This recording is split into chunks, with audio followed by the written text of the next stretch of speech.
예, 오늘 저는 성경에서 가장 제 마음을 감동시키는 말씀을 여러분들께 나누고 싶습니다. 복음이란 우리 스스로는 할 수 없기 때문에 하나님께서 개입하셔서 우리를 위해 도와주시는 거잖아요. 그래서 성경에는 수많은 이적들이 있는데 오늘 제가 나누고자 하는 말씀은 여러 많은 이적들보다 더한 감동과 위안과 소망을 주는 이야기입니다. 그거는 영적인 죽음에서 생명으로 인도하신 예수님의 구원의 이적에 관한 내용인 건데요. 지금 제가 나누고자 하는 이 말씀으로 혹시 지금 절망 가운데 인생의 가장 힘든 시간을 보내고 계신다면 이 말씀으로 위로를 받으시면 하는 간절한 마음이고요. 이 이야기는 예수님께서 죽으시기 전에 마지막으로 이 땅에서 찾으신 잃은 양에 대한 이야기입니다. 어떤 이야기일까요? 누가복음 23장 31절로 43절에 있는 말씀입니다. 누가복음 23장 31절로 43절의 이야기입니다. 우리는 1, 2, 3 묵상을 하는 거로 오늘 이 말씀 속에서 우리는 우리 인간의 처지가 어떠한 것인가를 찾아보고요. 그럴 때 예수님께서 어떻게 해주셨는지, 그래서 어떠한 변화, 복음이 이루어졌는지를 우리 간단하게 마지막으로 정리하는 그런 시간 되도록 하겠습니다. 네, 본문 보면 예수님께서 갈보리 언덕을 향해서 십자가를 가시던 중에 여자들이 그분의 고통받으심을 보고 울기 시작하죠.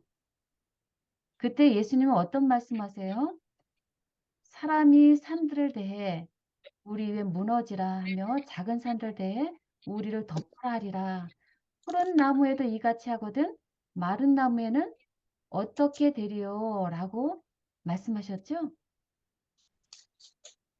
즉 푸른 나무이신 예수님이 이렇게 심판과 죄의 바지를 저주를 받고 고난을 받는다면 마른 나무, 즉 죄악 속에 있던 죽은 사람이 당할 죄의 저주가 어떻겠느냐 하신 말씀이죠.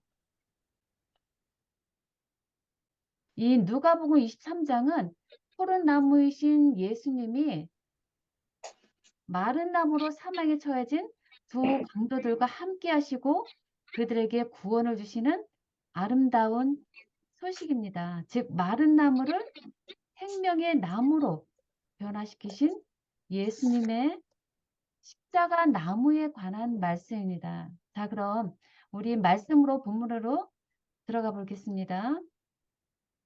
예수님과 함께 두 행역자가 자신의 십자가를 지고 걸어갑니다. 그러나 이 두 행악자가 진 십자가는 예수님이 진 십자가와는 아주 거리가 먼 십자가지요. 그들은 강도요 행악자입니다. 그래서 빌라도로부터 정죄받고 십자가형을 받고 해골이라는 것으로 걸어갑니다. 이들은 세상적으로 보나 하나님의 율법으로 보나 마땅히 십자가에 곧 달려 죽어야 하는 인생의 가장 마지막에 선 자들입니다. 그들에게 어떤 희망이 남아 있을까요? 그들은 곧 십자가에 달려 죽어야 하는 불에 던져져 태워져야 할 마른 나무입니다. 그러니 그들은 아주 완전히 암흑으로 뒤덮였다라고 생각이 됩니다. 그러나 생각해 보면 그들은 우리와 전혀 다른 아주 악한들이 아니지요. 한순간의 실수로 사단해주는 생각에 이끌려 살다 보니까 어느새 벼랑 끝에 와 있는 것입니다. 불순종의 아들, 진노의 자녀가 돼버린 것입니다. 자기의 하는 것을 알지 못함으로 사단의 도구로 전락된 것입니다. 그런데 우리도 자기의 하는 것을 알지 못하고 살아간 때가 있지 않습니까? 그러므로 이 이야기는 이 세상을 살아가는 우리들의 모습이고요. 우리들의 이야기라고 생각합니다. 우리들의 문제이고요. 우리들의 문제 해결이 보여지고요. 우리들에게 이르러올 영광스러운 회복이 담긴 소중한 이야기입니다. 자, 이제 두 강도와 예수님이 함께 해골이라는 곳에 이르러서 십자가에 못 박혔습니다. 33절입니다. 해골이라 하는 곳에 이르러 거기서 예수를 십자가에 못 박고 두 행악자도 그렇게 하니 하나는 우편에 하나는 좌편에 있더라. 이제 두 다른 갈래길을 선택하는 두 죄인의 모습을 보게 되는데요. 이들을 통해서 우리 각자 자신의 모습을 볼 수 있게 되기를 성령의 조명하심을 위해서 기도합니다. 먼저 한 사람의 모습을 먼저 볼까요? 39절입니다. 달린 행악자 중 하나는 비방하여 가로되 내가 그리스도가 아니냐 너와 우리를 후원하라 하되 먼저 한 사람 중에 어떤 모습을 보이죠? 달린 행악자 중에 하나는 비방하여 가로되 비방하는 모습을 보입니다. 예수님을 모욕하고 비방하고 비난입니다. 이게 당연하지 않을까요? 자신의 최후가 마지막이 온 것을 알았기 때문에 발악하는 모습이겠죠? 그렇지만 그거는 그의 심령을 점령한 사단의 정신에 의해서 그렇게 된 것이 아닐까 하는 생각을 해봅니다. 그런데 참으로 가슴을 치고 통탄할 일은 이스라엘 백성의 죄에 대한 무지가 아닐까 생각합니다. 생각해 보세요. 지금 예수님을 둘러싼 모든 자들이 다 십자가에 달리신 예수님을 향해서 할 수 없는 일들을 합니다. 먼저 로마 군병과 대제사장들은 예수님을 사역에 해당한 자로 정죄를 했고요. 혹은 그에게 침을 뱉었고요. 그에게 얼굴을 가리고 주먹으로 치면서 선지자 노릇을 하라 하고요. 손바닥으로 예수님을 치는 등 정말 할 수 없는 무서운 행악을 했는데요. 이것이야말로 자신이 하는 일을 알지 못한다라는 것입니다. 이것은 죄인인 우리들의 모습을 보여줍니다. 그런데 그런 죄인을 위해서 예수님은 어떻게 하시나요? 일반 사형수와 같이 강도와 범죄자 동일한 취급을 당하면서 처형되셨어요. 그 부드러운 손이 인간들을 위해서 치유하시고 도우셨던 그 손이 흉악자의 손에 의해서 지금 손에 못이 박히신 것입니다. 그러나 놀랍게도 이는 이사야 53장 12절에 예언된 대로 그대로 성취된 것입니다. 53장 12절을 보면 이렇게 기록이 되어 있는데요.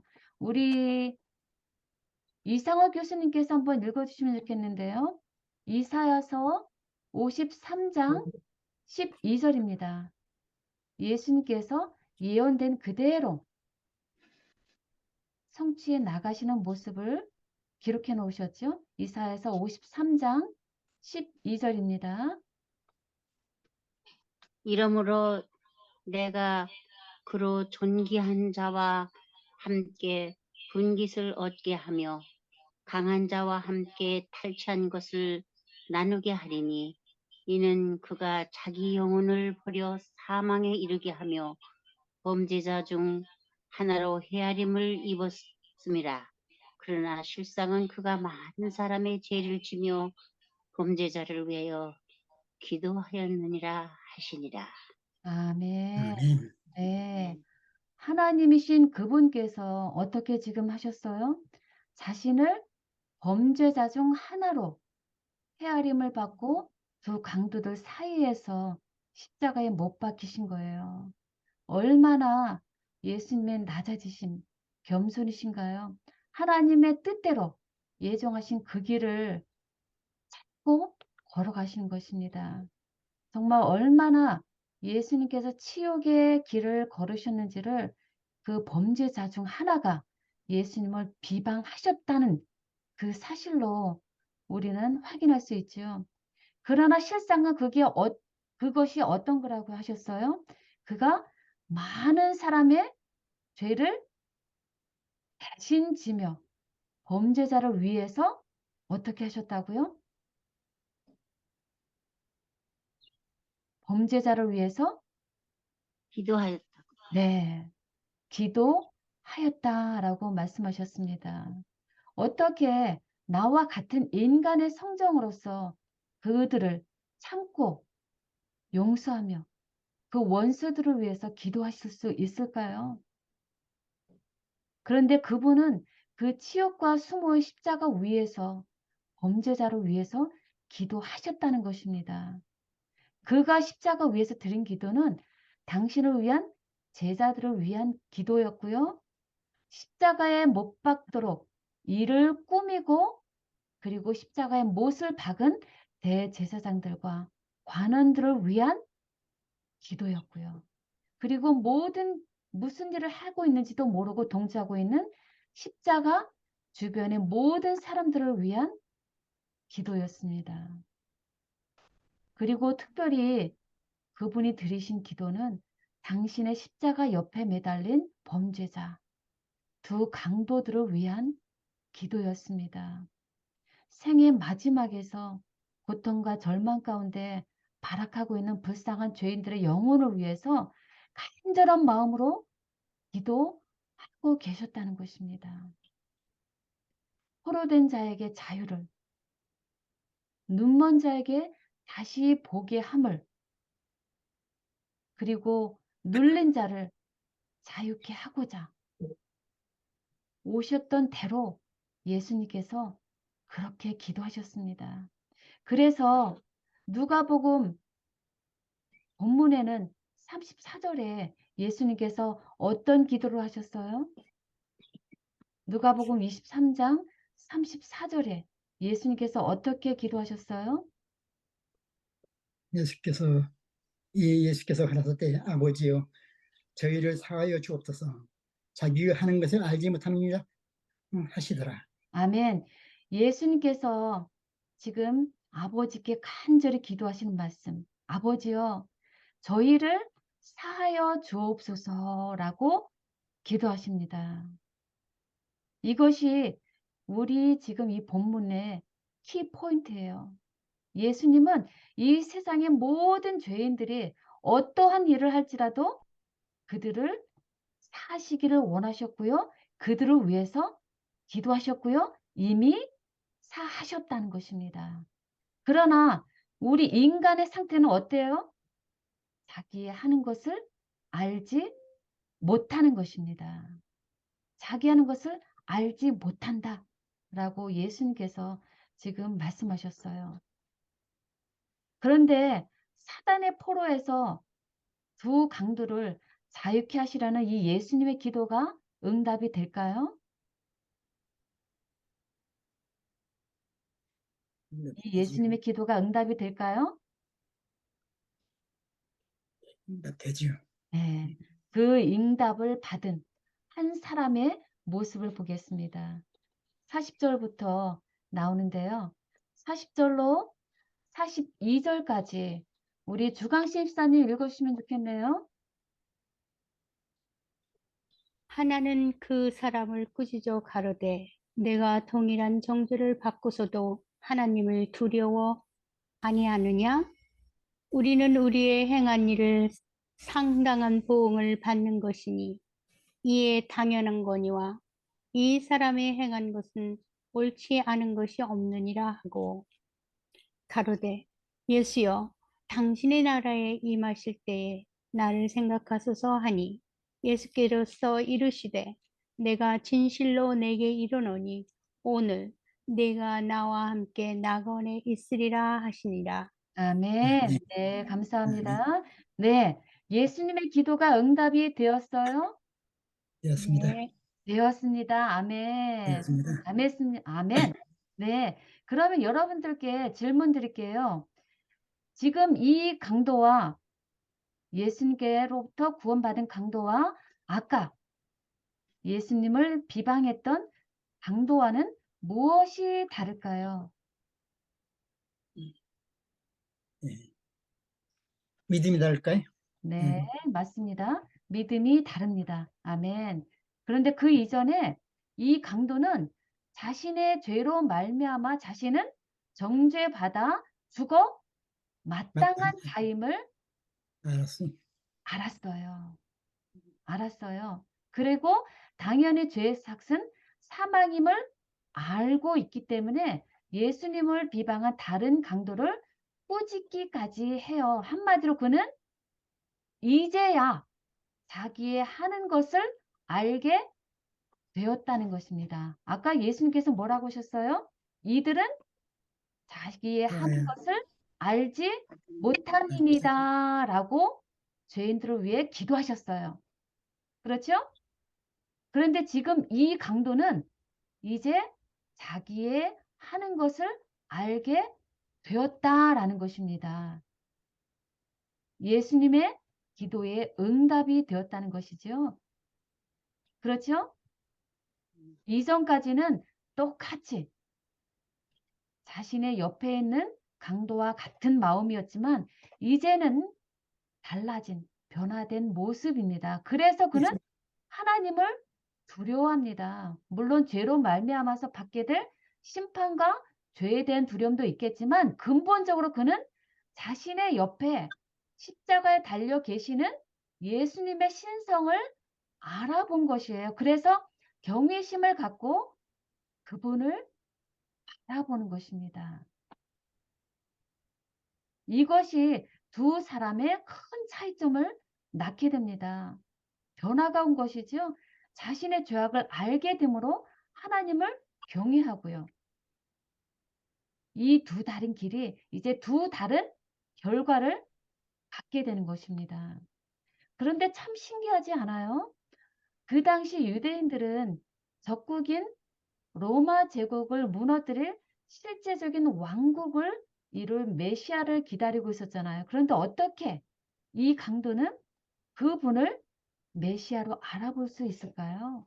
어떻게 이 강도는 죽음 너머에 영존할 메시아 왕국을 알아볼 수 있었을까요?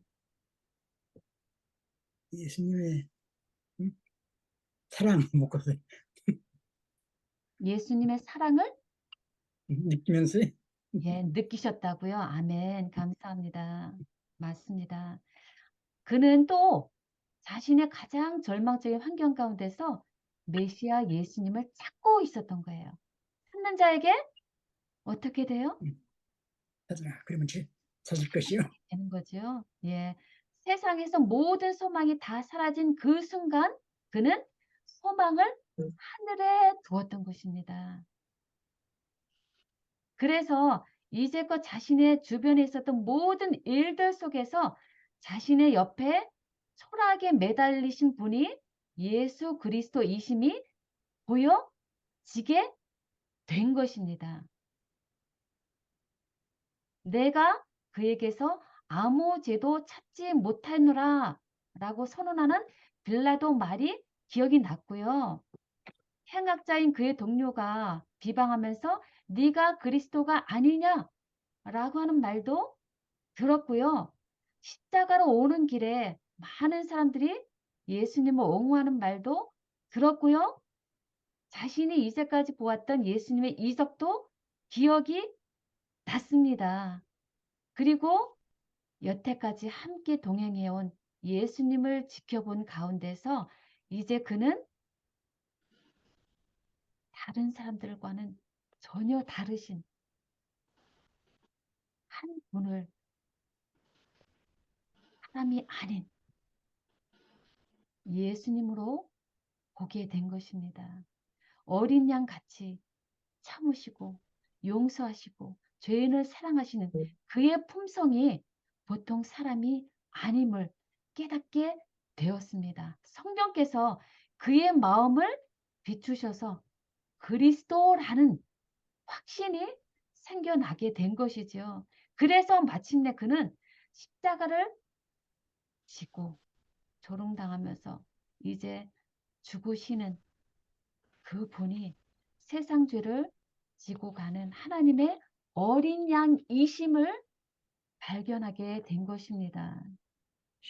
죽음의 십자가 위에서 예수님을 뵙다니, 그분이 바로 내 옆에 계셔서 함께 하셔서 어린 양 속죄제물로 죽고 계시다니, 그렇다면 이분이 나의 흉악한 죄도 다 가져가시고 사해 주시지 않을까 하는 희망이 생기게 되었어요.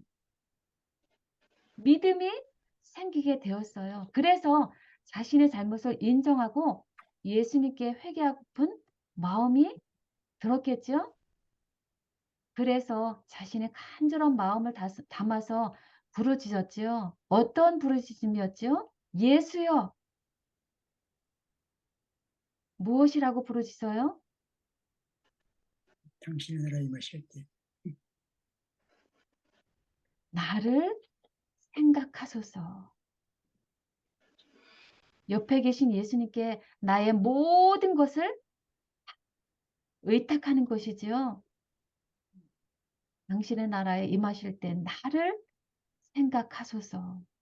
자신의 믿음을 담아서 자신의 죄를 인정하고 고백하는 이 순간, 얼마나 이 죄인의 가슴이 떨렸을까요? 얼마나 감사했을까요?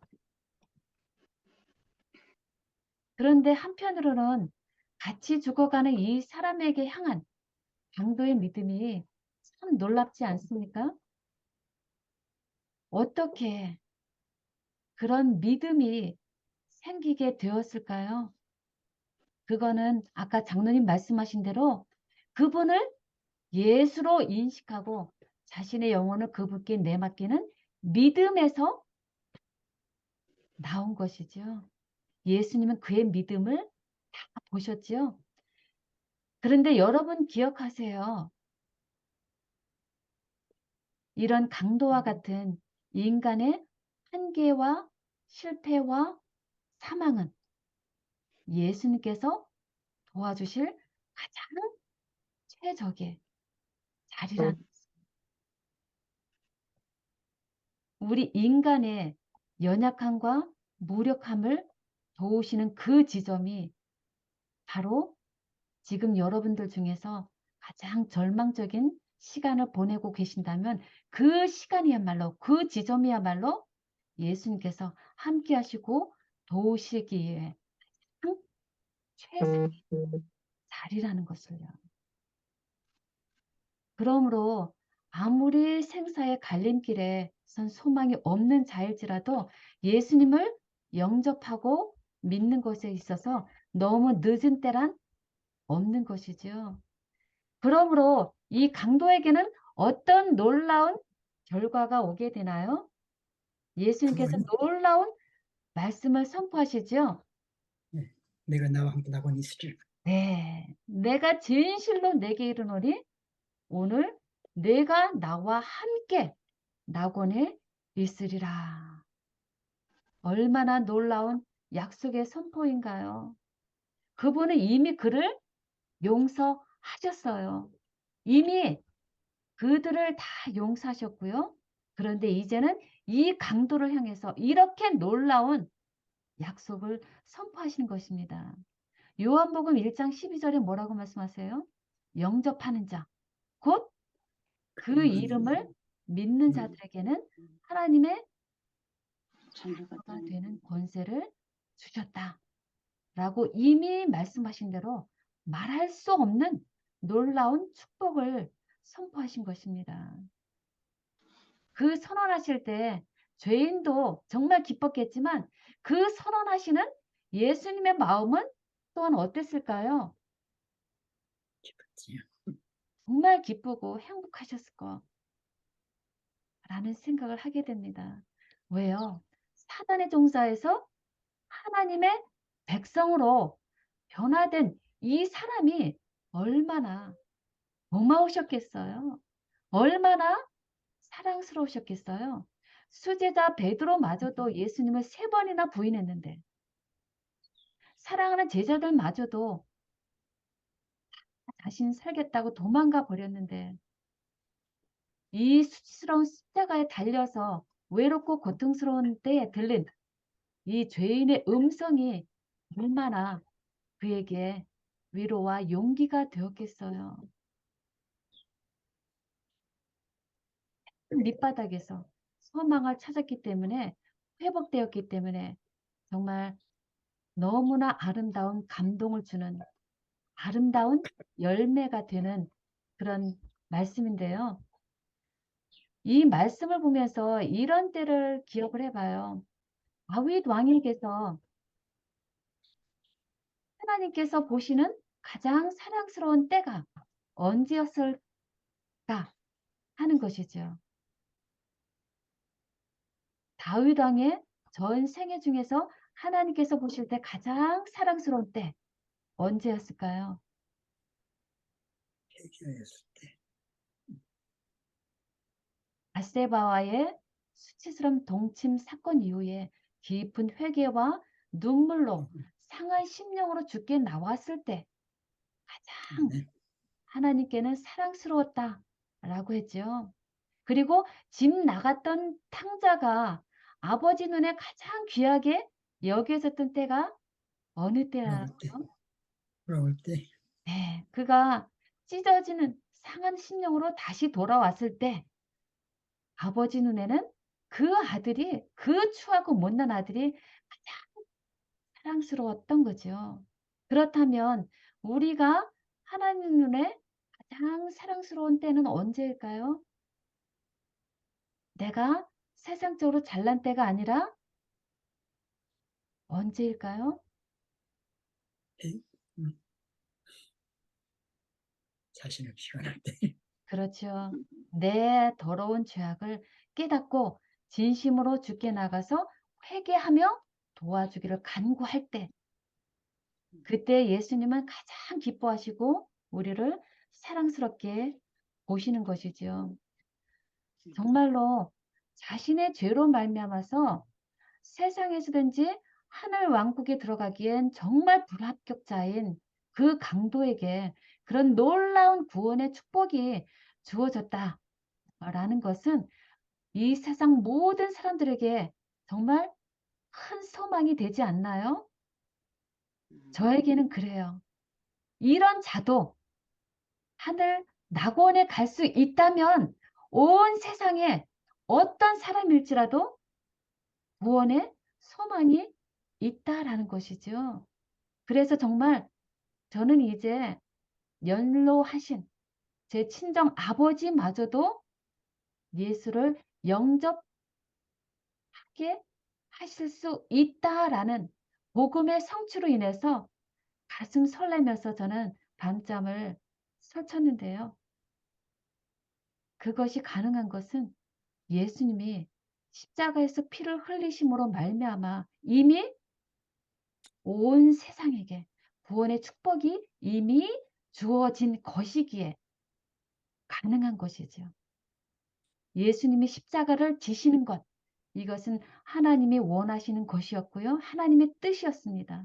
그래서 예수님은 하나님의 택하신 자로서, 그리스도로서, 하나님의 아들로서, 왕으로서 이 땅에 오셨고요. 십자가를 지고 죽고 부활하셨습니다.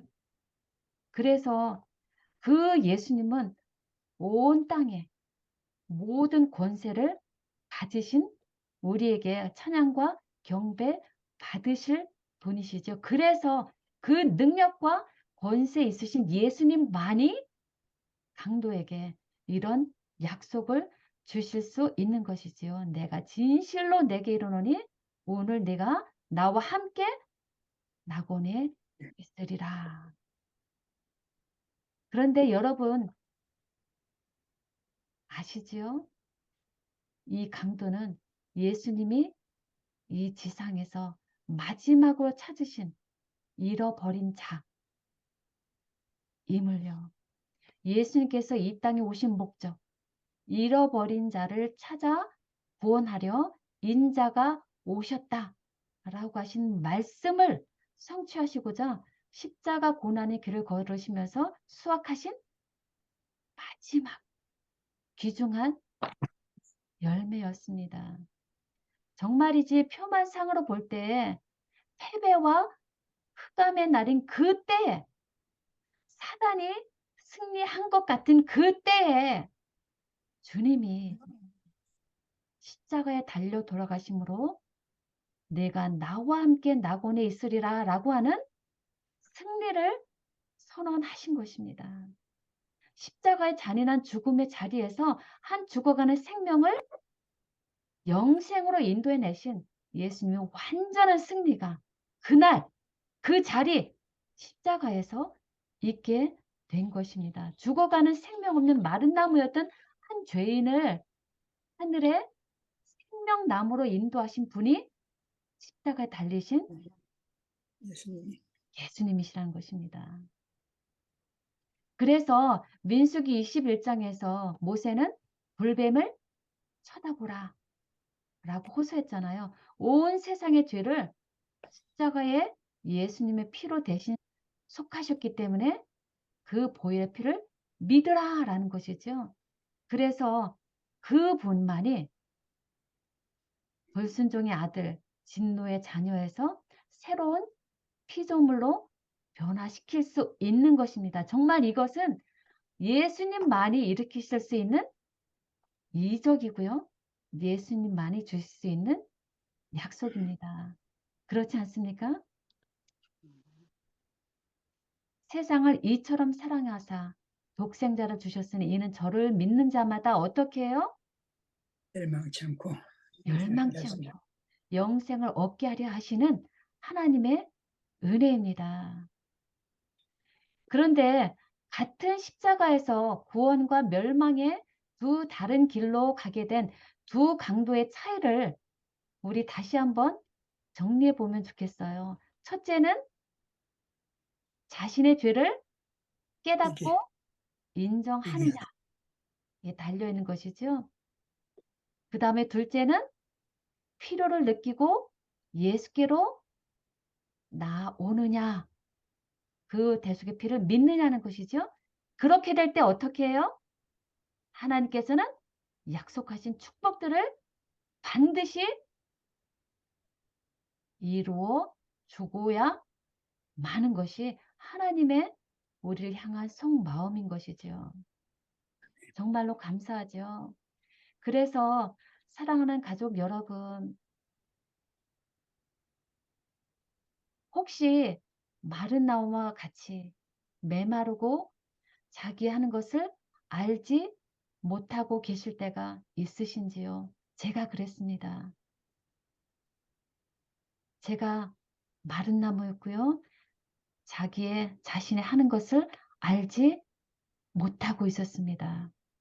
이사야는 우리는 다 양 같아서 그릇 행하여 각기 제 글로 흩어져 갔지만 여호와께서는 우리의 무리의 죄악을 그 아들에게 담당시키셨다라고 하신 대로 우리는 이제 회개하고 돌이켜서 예수께서 하나님의 아들 그리스도이심을 믿고 그 이름을 힘입어 생명을 얻어야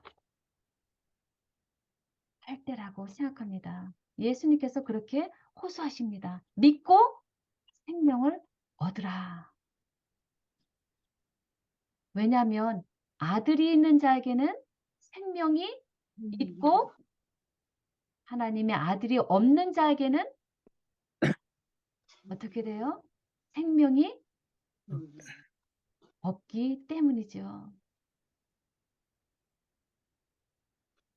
우리 지금 이 시간 하나님의 아들이 우리 마음속에 깊이 차지하고 계신가요? 아멘. 하나님의 아들 예수님을 진심으로 깊이 마음속에 모시기를 원하는 소망이 있으신가요? 아멘. 네, 그 소망을 우리에게 허락하심을 인해 감사드립니다. 그 아들 예수님을 믿게 되면 푸른 나무 대신 그리스도께서 우리가 받아야 할 심판을 대신 받으시고 마른 나무가 푸른 나무가 되게 해주십니다. 정말 놀라운 이적이라고 생각합니다. 오직 예수님만이 이루실 수 있는 것을 우리를 위해서 이루어 주시기를 간절히 바라십니다. 그러므로 심판이 이르기 전에 십자가의 사랑을 통해서 푸른 나무로 자라서 하나님의 낙원에 있는 생명나무 과실을 먹는 축복을 함께 우리 다 누려야 하지 않겠습니까? 아멘. 정말로 이 자리에 함께 하시는 우리 모두는 우리에게 이미 허락하신 그 약속을, 축복을 다 함께 누리게 되기를 간절히 소망합니다. 네, 네. 참으로 그 강도가 그 마지막 순간에 참포도나무이신 예수님께 가지로 붙어서 생명을 얻은 것과 같이 우리도 그리스도 안에 거함으로 영원한 생명을 얻으시는 귀한 축복이 있게 해주시기를 간절히 바랍니다. 네. 더 나아가서 잃어버린 자를 찾아 구원하려 이 땅에 오신 고마우신 예수님과 하나님의 사랑을 기쁨으로 전하는 우리 모든 가족들이 되시길 간절히 바라면서 오늘 말씀 마치도록 하겠습니다. 네, 네.